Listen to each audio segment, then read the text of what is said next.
আজকে হাইকোর্টে রাজ্য সরকার আবার বড় রকম ধাক্কা খেলো। রাজ্যের যে গ্রুপ সি এবং গ্রুপ ডি কর্মীদের যে ভাতা দেওয়ার সিদ্ধান্ত 20,000 এবং 25,000 টাকা করে, সেই আর্জি ফিরিয়ে কেন অন্তর্বর্তী স্থগিতাদেশ দিল বিচারপতি অমৃতা সিনহা। আদালতের রায়ের ফলে চাকরিহারা গ্রুপ সি এবং গ্রুপ ডি কর্মীদের মাসে মাসে ভাতা দেওয়ার সিদ্ধান্ত নিয়েছিল রাজ্য, কিন্তু শুক্রবার রাজ্যের সেই সিদ্ধান্তের অন্তর্বর্তী স্থগিতাদেশ দিয়েছেন কলকাতা হাইকোর্টের বিচারপতি অমৃতা সিংহ।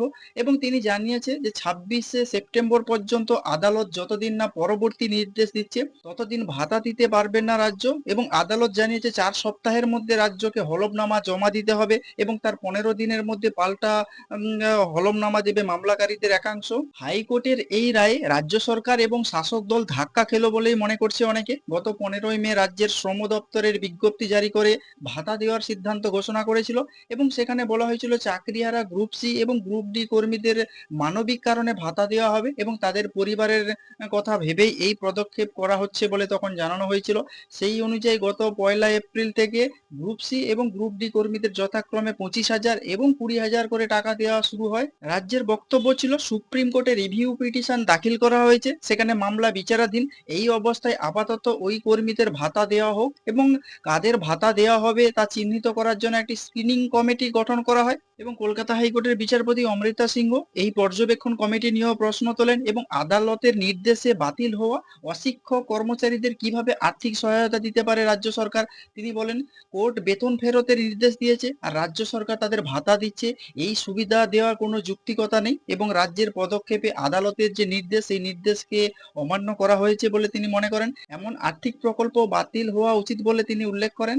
মামলাকারীদের হয়ে সওয়াল করেন আইনজীবী বিকাশ রঞ্জন ভট্টাচার্য, সুদীপ দাশগুপ্ত, ফেরদৌস শামীম, আরো অন্যান্য আইনজীবীরা। এবং তাদের বক্তব্য, জনসাধারণের করের টাকা খরচ করা যায় না এভাবে এবং আদালতের নির্দেশের বাইরে গিয়ে কোনো প্রকল্প করা উচিত নয় রাজ্যের। এবং রাজ্যের ভাতা দেওয়ার সিদ্ধান্ত সংবিধানের 14, 16, 21 নম্বর এবং 144 নম্বর এবং 162 নম্বর ও 282 নম্বর অনুচ্ছেদ লঙ্ঘন করা হচ্ছে। এবং তার উল্লেখ করে 2023 সালে একটি রায়ের সুপ্রিম কোর্ট বলেছে আইনসভা সাংবিধানিক আদালতের রায়কে বাতিল করতে পারে না। অন্যদিকে রাজ্যের অ্যাডভোকেট জেনারেল কিশোর দত্তের সওয়াল, এটা কোনো জনস্বার্থ মামলা নয়, তারা ওয়েটিং লিস্টে ছিলেন এবং আদালতের রায় তাদের পক্ষে যায়নি, তাই বঞ্চিত প্রার্থীদের এই মামলা করার অধিকার নেই।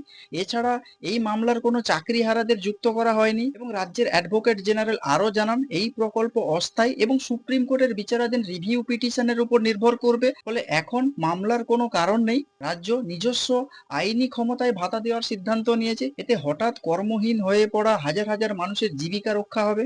রাজ্যের আইনি যুক্তি, রিভিউ পিটিশন বিচারাধীন থাকাকালীন হাইকোর্টের এই মামলা শোনা উচিত নয়, এই মর্মে শীর্ষ আদালতের একাধিক রায় রয়েছে, তাই এই মামলা গ্রহণযোগ্য হওয়া উচিত নয়। এবং বিচারপতি অমৃতা সিংহ জানান, মামলাটি এখন প্রাথমিক পর্যায়ে রয়েছে, এই অবস্থায় চূড়ান্ত সিদ্ধান্ত নেওয়ার আগে আদালত দুপক্ষের মন্তব্য শুনতে চায়, তবে আপাতত এই মামলার অন্তর্বর্তী নির্দেশ দেওয়া হলো। বিচারপতি অমৃতা সিং এর আরো পর্যবেক্ষণ, মামলাকারীরাও নিয়োগ প্রক্রিয়ায় অংশ নিয়েছিলেন এবং তারা ওয়েটিং লিস্টে ছিলেন কিন্তু নিয়োগ পাননি। যাদের ভাতা দেওয়া হয়েছে তারা চাকরি পাওয়ার পর চাকরি হারিয়েছেন, অর্থাৎ বর্তমান পরিস্থিতিতে উভয়ই বেকার। প্রকল্পের এক অংশ বেকারকে সুবিধা দিয়ে অন্য অংশকে বঞ্চিত করা বৈষম্যমূলক এবং রাজ্যের উচিত সকলকে প্রকল্পের সুবিধা পাইয়ে দেওয়া। সংবিধানের 21 এবং 41 নম্বর ধারায় অনুযায়ী সবার সমান সুবিধা পাওয়া উচিত বলে তিনি উল্লেখ করেন। আদালত জানায়, মামলাকারীদের সঙ্গে ভাতা পাওয়া চাকরিহারাদের তুলনা ঠিক নয় বলে জানিয়েছে রাজ্য।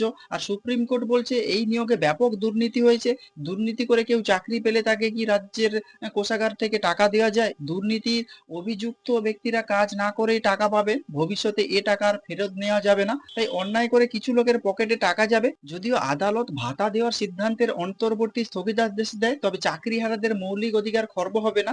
তাছাড়া সংবিধানের 41 নম্বর ধারা অনুযায়ী কাজের সুযোগ তৈরি করা এবং কাজ না করলে তাকে টাকা দেওয়া নয়। রিভিউ পিটিশন বিচারাধীন, এই যুক্তিতে রাজ্য ভাতা দিতে চাইলে সুপ্রিম কোর্টের অনুমতি নিয়ে আসুক। এবং বিচারপতি অমৃতা সিংহ তার নির্দেশে জানান, চূড়ান্ত সিদ্ধান্তে পৌঁছানোর আগে রাজ্যকে হলফনামা দেওয়ার সুযোগ দেওয়া হবে এবং তারা 4 সপ্তাহের মধ্যে হলফনামা জমা দেবে এবং পরবর্তী 2 সপ্তাহের মধ্যে পাল্টা হলফনামা দেবে মামলাকারীদের একাংশ।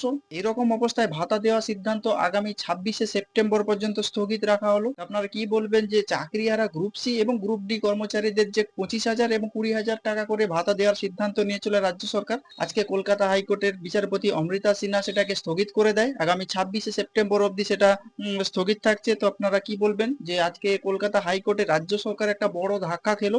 আপনারা যদি এইসব বিষয় নিয়ে কোনো কিছু বলতে চান তাহলে অবশ্যই কমেন্টস বক্সে কমেন্টস করতে পারেন। আর নজর রাখুন নাচিন্তা টিভি।